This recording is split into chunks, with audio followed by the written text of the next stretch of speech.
할렐루야. 우리 겨울이 되니까 여러분들이 좀 몸이 좀 편찮으신 것 같아요. 잘 건강에 유의하시고 따뜻한 차들 좀 마시시고 또 건조한 아주 공기니까 주무실 때는 좀 촉촉한 수건들 좀 널어놓으시고 그렇게 주무시면 좋겠습니다. 여러분 엔도 슈샤쿠의 침묵이라는 소설 들어보셨죠? 그 소설은 일본 에도 시대에 기독교를 아주 극심하게 박해하던 시절을 배경으로 하고 있는 소설입니다. 그 당시에 관리들이 기독교인들을 색출하는 방법이 뭔가 하면은 후미에라고 합니다. 직역을 하자고 그러면은 이 발로 밟는 그림 뭐 그런 뜻이에요. 성화, 예수 그리스도의 그림이나 성모 마리아의 그림이 그려져 있는 성화를 이제 의심이 되는 사람, 체포해온 기독교인인 것 같은 사람 앞에다 놓고는 관리들이 그 성화를 밟고 지나가도록 합니다. 예수 믿는 사람은 쭈삣쭈삣하고 못 밟겠죠. 예수님을 차마 밟을 수가 없어가지고 못 밟고 지나간다든지 못 밟고 가만히 있으면은 그 사람이 그리스도인이니까 판별해 내서 죽이는 거예요. 그래 박해하던 시절에 이 얘기를 쓴 것이 이제 엔도 슈샤쿠의 침묵이라는 책입니다. 주인공은 로드리고라 하는 신부예요. 이 신부가 예수의 복음을 들고 일본이란 땅에 이제 몰래 입국을 합니다. 그래서 농촌 마을에 들어가지고 열심히 복음을 전하는데 이 로드리고 신부의 복음을 듣고 많은 사람들이 예수를 믿게 됐어요. 어느 날 이제 로드리고가 복음을 전하는 이 사실이 이제 발각이 되어 가지고 마을에 많은 농민들이 이제 잡혀오게 됩니다. 그래서 이제 관리들이 그 잡혀온 농민들 앞에 후미에라는 그림을 놔놓고 밟고 지나가라. 거기서 이제 많은 사람들이 고민이 되겠죠. 그래서 정말 복음대로 살고 싶은 사람, 그 중에 죽음을 두려워하지 않는 사람은 밟고 지나가다가 바다에 던져지고 죽기도 하고, 그렇게 이제 처형되는 모습을 보면서 로드리고 신부가 하나님 앞에 절규합니다. 하나님 어디 계시냐고. 이 처절한 이 자리에 하나님 어디 계시냐고. 왜 외면하시냐고 막 절규하는. 하나님 왜 침묵하냐고. 이제 그렇게 하나님 앞에 처절하게 절규하는 그런 내용이 이제 담겨진 소설입니다. 침묵이라는 소설은 바로 이러한 우리 인간의 고통의 문제에 신은 어떠한 답을 내놓고 있느냐는 것에 대한 그런 작품이죠. 그것은 이제 우리 신앙의 늘 숙제고 과제입니다. 오늘 우리 이사야 64장을 읽었습니다만 이 64장은 이사야 56장부터 마지막 66장까지가 또 하나의 한 덩어리예요. 한 큰 덩어리라고. 그래서 이제 소위 말해서 56장부터 마지막 장까지를 제3 이사야라고 그렇게 이제 분류하기도 합니다. 그건 내용이 이제 앞에하고 다르기 때문에 이제 그런데 이 제3 이사야서의 배경은 뭔가 하면은 주전 530년 전후입니다. 그러니까 포로에서 돌아오고 나서 한 5, 6년 지나고 나서예요. 바벨론 포로 생활 한 70년 했지 않습니까? 여러분 아침에 성경을 통독하신 분은 아시겠습니다만 바벨론 포로 생활할 때 백성들이 대단히 괴로워요. 왜 하나님의 백성인 우리가 이방 민족들의 종이 되어가지고 여기 끌려와서 이 고생하느냐? 그런 질문부터 해가지고 온갖 이제 하나님을 향한 원망이 많은데 하나님의 에스겔을 통해서 또 예레미야의 편지 글을 통해서 그 백성들에게 위로하고 소망을 줍니다.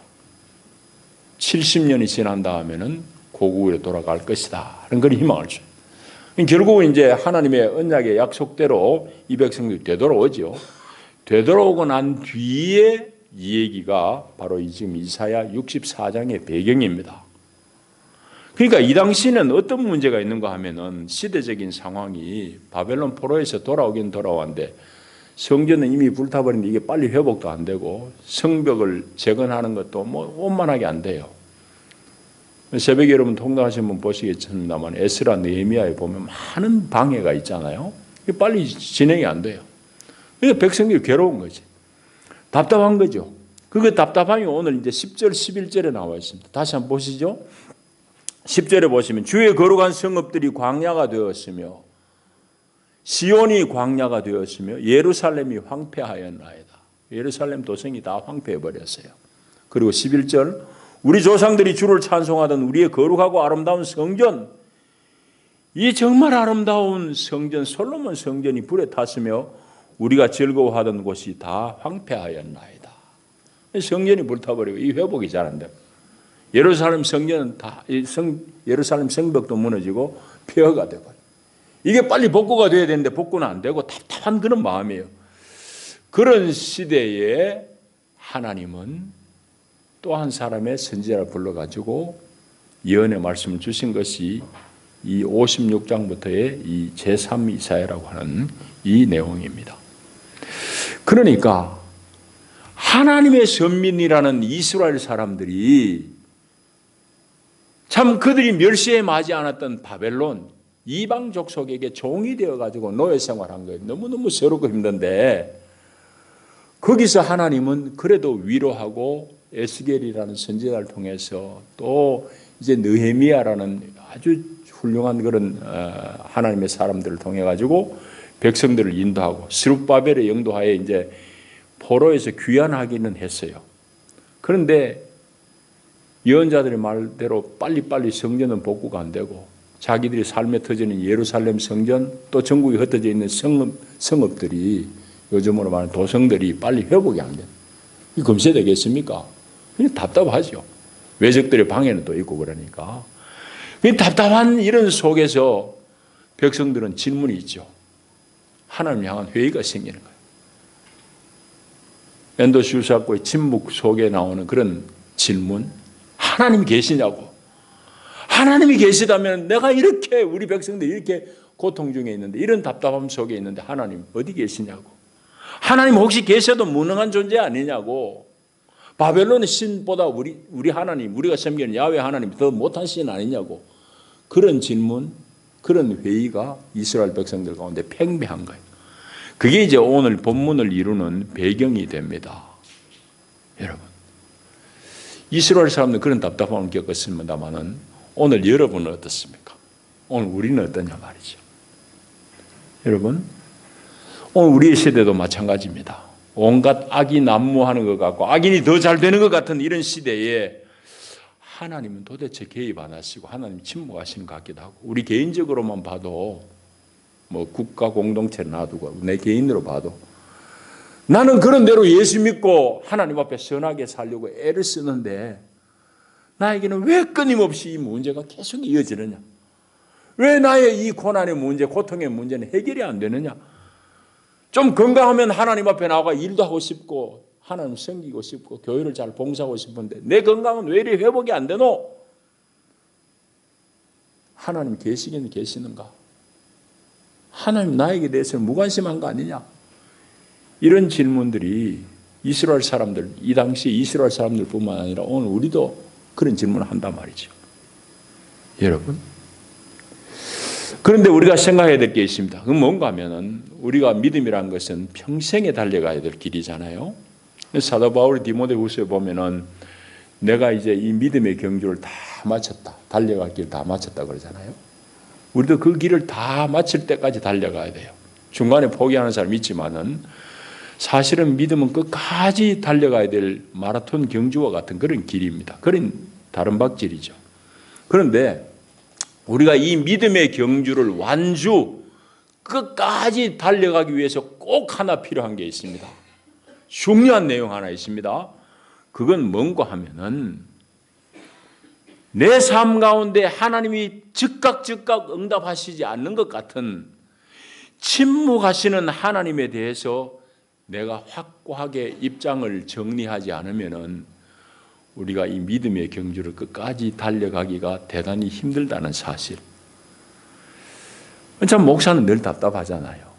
교인들이 다 믿음의 경주에 함께 확 달려가면 좋겠는데 낙오자들이 들어들어 생기거든.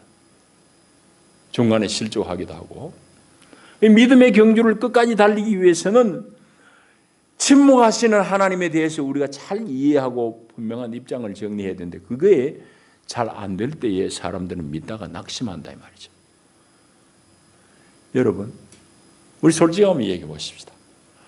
만일 우리가 하나님이 내 기도에 대해서 즉각 응답하시고 내가 씹으려고 하면 하나님은 적어도 10은 아니라도 9까지 다음날 바로 주시는 하나님으로 우리가 생각하고 또 하나님께서 내가 이 선한 일을 이만큼 했으면은 그 즉시로 하나님께서 상을 주시고 내가 좀 실수를 하면 하나님이 그 즉시로 보응해가지고 벌을 주시는 하나님이라고 내가 생각한다고 그러면은 우리는 하나님에 대해서 크게 오해하고 있고 반드시 실망하고 기도가 바로바로 응답되어져야만 하나님이 살아계신다고 우리가 오해한다고 그러면은 우리의 신앙은 반드시 중간에 엎어지고 자빠질 것입니다.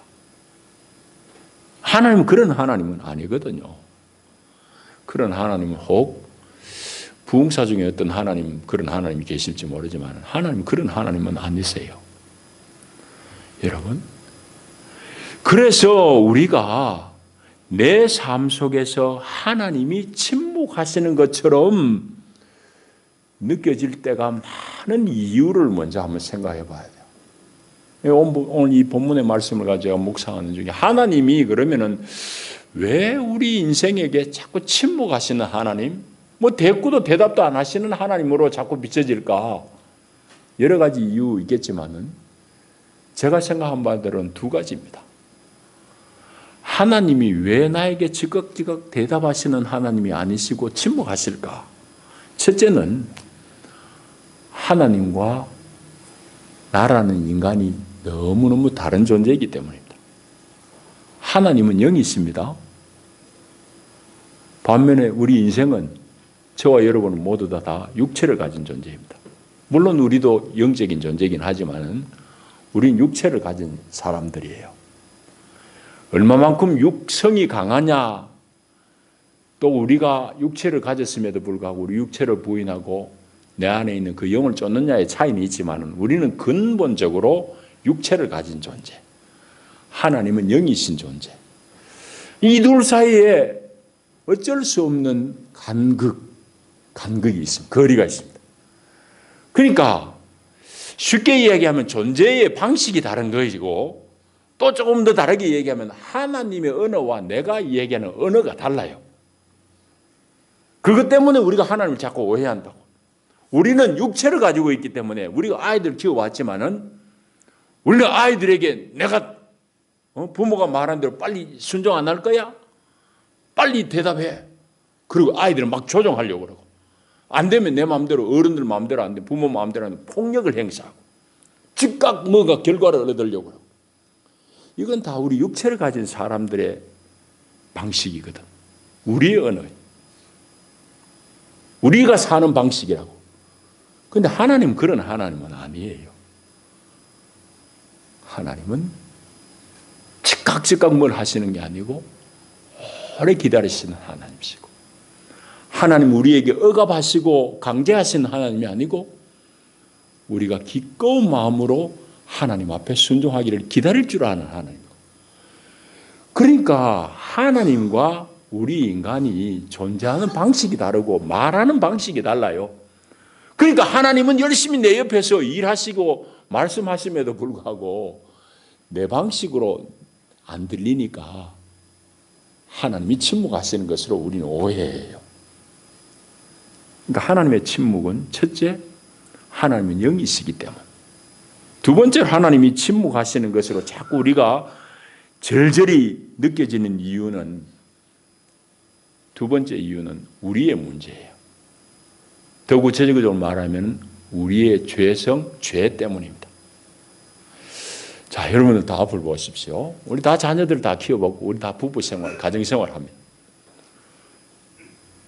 자식이 부모를 속이면은 부모가 속임을 당한 사실을 모르는데 자녀가 아버지 엄마 앞에서 쭈삣쭈삣해요. 자기 스스로 마음에 불편함이 느껴지는 거예요. 저도 어릴 때 아이들 키워봤는데요. 아이가 지 엄마한테 하는 소리 지금도 생생해. 엄마 어떻게 알았는데 이래요. 지가 거짓말하고 지 엄마 안다는 얘기지. 이와 같이 자식이 부모를 속이면은 부모는 몰라도 자식이 부모와의 관계에 불편해요. 부부간에도 마찬가지입니다. 배우자 몰래 외도를 한 사람은 배우자 앞에 서기가 괜히 불편해요. 괜히 자기 발이 저린다고. 우리가 하나님이 나에게 침묵하시는 것으로 오해하는 이유는 사실은 하나님이 침묵 안 하는데도 불구하고 나의 죄 때문에, 나의 불순종 때문에, 하나님이 하라는 것을 안 했고 하나님이 하지 말라는 것을 했기 때문에 내가 스스로 불편함을 느껴요. 그러니까 하나님으로부터 자꾸 멀어지고 싶은 거지.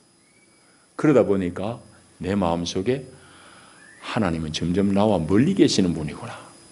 나의 문제에 대해서는 침묵하고 계시는 하나님이구나. 그렇게 우리가 오해하게 되어 있습니다. 여러분, 이게 우리 경험이에요. 그러니까 하나님이 침묵하시는 것으로 자꾸 오해하고 그렇게 느껴지는 이유는 저는 두 가지로 보는데, 문제는 이렇게 하나님이 침묵하시는 것 같고 나의 문제에 무관심한 것 같은 때에 우리는 어떤 마음, 어떤 말을 해내야 되느냐는 거죠. 오늘 이스라엘 백성들이 그런 어려움 속에 있습니다. 하나님 어디 계시냐고.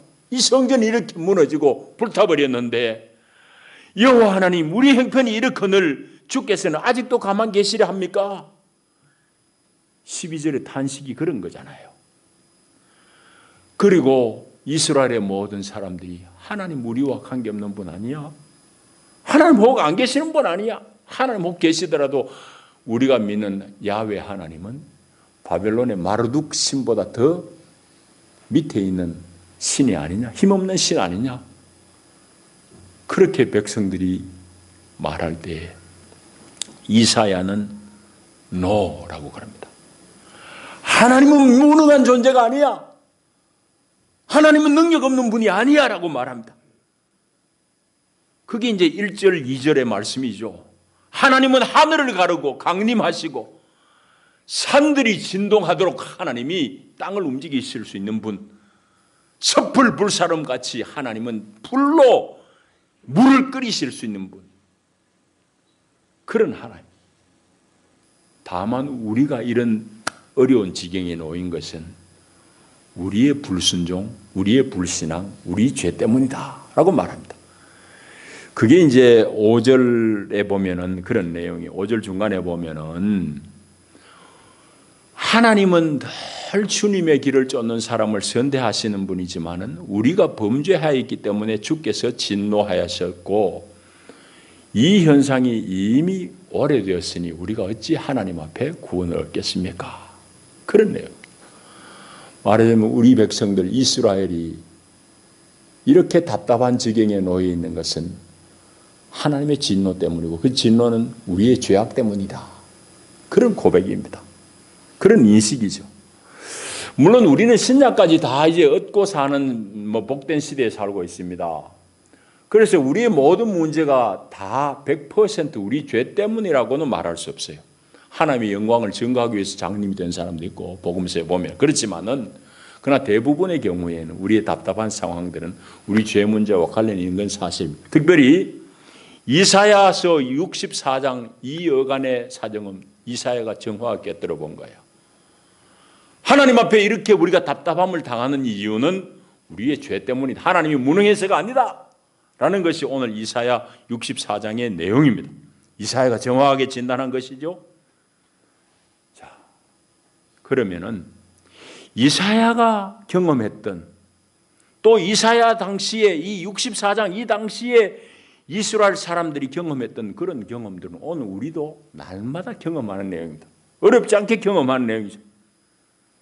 그들이 경험했던 것은 예루살렘이 파괴되고 70년 동안 아주 멸시했던 이방 나라에 포로 생활했고 또 귀한 뒤에도 돌아와서 얼른 성전이 재건되지도 않고 예루살렘 성이라는 이 도성이 회복되지도 않고 이런 어려움 속에서 이스라엘이 곧 회복되고 일어설 것이라는 예언자의 예언이 빨리 성취 안 되는 이런 답답한 현실,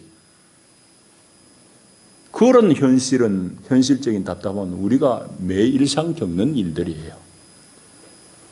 여러분 국가적으로도 마찬가지고 우리 개인적으로도 마찬가지입니다. 여러분 우리의 상황은 어떻습니까?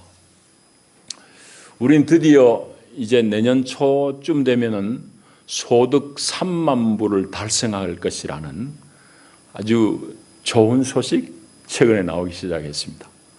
여러분 3만 불이라는 것이 갖는 의미가 대단합니다. 그건 선진국에 이제 진입한다는 얘기예요. 개인 소득 3만 불을 달성한다는 것은 내년 초반에 그게 만일 성취가 달성이 된다면은 우리는 11년 만에 2만 불에서 3만 불로 진입하는 겁니다. 대부분의 선진국들은 한 5년 전후, 빠른 날은 더 짧게도 하지만은 한 5년 전후에 2만 불에서 3만 불로 진입했는데 우리는 3만 불 턱걸이 올라갔다 내려갔다 올라갔다 11년 만에 이제 드디어 진입합니다. 이것은 방금 말씀드린 대로 선진국에 이제 우리가 진입한다는 대단히 좋은 소식임에는 틀림이 없습니다. 여러분, 그리고 또 우리는 풍요를 누리고 있고 우리가 세계 10대 교육국 안에 들어갔다는 이런 여러 가지 좋은 소식들이 오늘 우리가 살고 있는 우리 형편입니다만은, 그러나 하나님의 관점에서 하나님의 마음으로 세상을 본다고 그러면은 결코 우리가 늘 좋다라고만 얘기할 수는 없어요. 이런 풍요함 속에, 경제적인 풍요함 속에서 사람들은 점점 지쳐가고 사람들은 사망이 어딘지도 모르고 사망을 향해서 열심히 다름박질하고 있는 중이에요. 그리고 교회도 열심히 세상의 가치를 쫓다 보니까 심지어 교회 안에서조차도 생명 아닌 것이 최고의 지위에 올라가 있는, 최고의 위치에 올라가 있는, 그래서 허세를 부리는 그런 현상들을 오늘 우리는 보고 있습니다. 여러분들도 설교를 들으면서 하나님 말씀이 좀 귀찮기도 하고 그래서 애써 귀를 막고 싶기도 하고 둔감해지고, 때로는 하나님의 말씀, 강단에서 흘러나온 하나님의 말씀에 여러분들이 속으로 좀 분노할 수도 있을 거예요. 제가 오해할 수도 있지만은 여러분 중에 혹시는 제 설교를 들으면서 목사님 좀 잘 사는 얘기 해주면 얼마나 좋아요 할지도 모르겠습니다.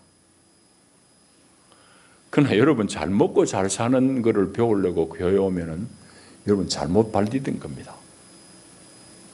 예수님은 사람이 떡으로만 사는 게 아니라고 말씀하셨기 때문입니다. 예수님은 또한 가난한 자는 복이 있나니 천국이 그들의 것임이라고 말씀하셨기 때문입니다. 그런데 왜 교회에서 잘 사는 얘기를 해야 되냐고요? 그것은 분명히 예수의 말씀하고 다름에도 불구하고 사람의 관심이, 최고의 관심이 거기에 있기 때문입니다. 그래서 여러분들이 내가 그리스도인이라고 자처하면서도 교회 와서 듣고 싶은 얘기는 잘 사는 얘기, 어떻게 하면 복 받는 얘기를 자꾸 듣고 싶은 것은 사실은 우리가 더 주님과 멀어지는 그런 첩경에 들어선 거 아닌가 고민해 봐야 됩니다. 적어도 내가 그리스도인이라고 그러면은 성경이 말하는 생명의 길이 무엇인지 고민해야 되고, 그리스도인이라는 말 자체가 그리스도를 뒤쫓아가는 사람이라는 말이라는 것을 안다고 그러면은 내가 참으로 지금 그리스도를 뒤쫓아가고 있는가? 자기를 성찰해 봐야 되는 것이 우리의 마땅한 성찰, 고민, 생각이 되어야 되지 않겠습니까? 여러분, 예수님은 왜 기꺼이 자원해가지고 십자가를 지셨을까요? 왜 자원해서 지신 그 십자가의 끝에 하나님은 부활의 영광을 예수에게 주셨을까요? 그것이 우리에게 주는 의미가 얼마나 될까요? 그런 생각들을 하고 우리 예수의 길을 쫓아야 되지 않겠습니까? 그런 생각들을 하면서 우리가 설교를 드려야 되지 않겠습니까? 여러분, 오늘 우리는 대림절, 대강절이라고도 그럽니다. 이제 교회 달력, 교회력으로는 오늘이 새해 첫 주예요. 1월 1일이 첫 주가 아니고 교회력으로는 대림절부터 이제 한 해가 시작이 된다고. 대림절이란 것은 말은 기다림이라는 말이고 예수 그리스도의 다시 오심을 기다리는 절기입니다. 예수 그리스도를 믿는 사람은 언제나 기다리는 사람이에요. 누구를 기다리느냐? 예수 그리스도. 그분이 다시 오실 것을 기다립니다. 예수 그리스도가 다시 오심을 기다린다는 것은 사실은 여러 가지 의미를 내포하고 있는 말입니다. 내가 예수를 기다린다는 것은 눈에 보이는 이 세상이 전부가 아님을 고백한다는 것이고, 또 내가 전부 다 할 수 있다는 것을 부정하는 말이기도 해요. 내가 전부 다 할 수 있으면 예수 오심이 무슨 필요 있어요? 내가 다 해버리지. 그러나 예수의 오심을 정말 마음으로 고대한다는 것은 내가 다 할 수 없다는 그런 고백이 그 안에 담겨져 있고, 내가 지금 주님께서 맡겨주신 일을 최선을 다해서 내가 수고하고 봉사함에도 불구하고 결국은 주님 예수가 다시 오셔서 나에게 맡겨주신 이 사역을 완성하실 것이라는 그런 믿음이 담겨진 내용이 예수 그리스도 다시 오심을 고대하는 그 고대 속에 담겨 있는 것입니다. 여러분, 그렇기 때문에 예수 그리스도의 다시 오심을 고대하는 우리 성도들은 세상 사람들 같이 초조함이 아니라 넉넉하게 또 여유롭게 나에게 주어진 일을 최선을 다해서 감당하면서 기다리는 것이죠. 언제든 주님 예수님께서 다시 오셔서 우리를 놀래키실 거예요. 수고했다고. 너가 정말 믿음의 길을 놓치지 않고 잘 걸어왔구나. 우리를 칭찬하실 거예요. 그날을 우리가 고대하면서 기다리는 것입니다. 엔도 슈사코의 침묵의 한 대목 다시 소개하면서 말씀을 마칩니다. 세바스티안 로드리고 신부가 주님한테 이렇게 따지듯이 묻습니다. 주여, 당신이 언제나 침묵하게 계시는 것을 나는 원망하고 이때까지 살았다고. 그 로드리고 신부의 말에 주님은 이렇게 대꾸하십니다. 로드리고, 나는 침묵하고 있었던 것이 아니라 너와 또 함께 있는 나의 모든 사람들이 고통당할 때에 그들과 함께 내가 고통을 나누고 있었을 뿐이야 라고 주님 말씀하셨습니다. 하나님이 침묵하시는 것 같은 현장 속에서도 주님은 여러분들을 눈동자같이 살피고 계십니다. 기도합니다. 자비하신 주여, 오늘도 우리를 부르시고 하늘의 생명떡으로 우리를 먹이시니 감사합니다. 하나님이 침묵하시는 것 같은 이런 답답함 속에서도 우리가 하나님의 역사하심과 하나님의 말씀을 들을 수 있기를 원하나이다. 우리 육체가 점점 무너지고 쇠약해지고 그 대신 우리 속에 있는 하나님의 영, 우리 영성이 더 분명해지므로 침묵하는 것 같은 하나님이 아니라 그 속에서도 하나님은 끊임없이 나에게 말씀을 주시고 나의 문제에 사랑으로 개입하시는 하나님, 역사하시는 하나님을 보게 하여 주시옵소서. 예수님 이름으로 기도하옵나이다. 아멘.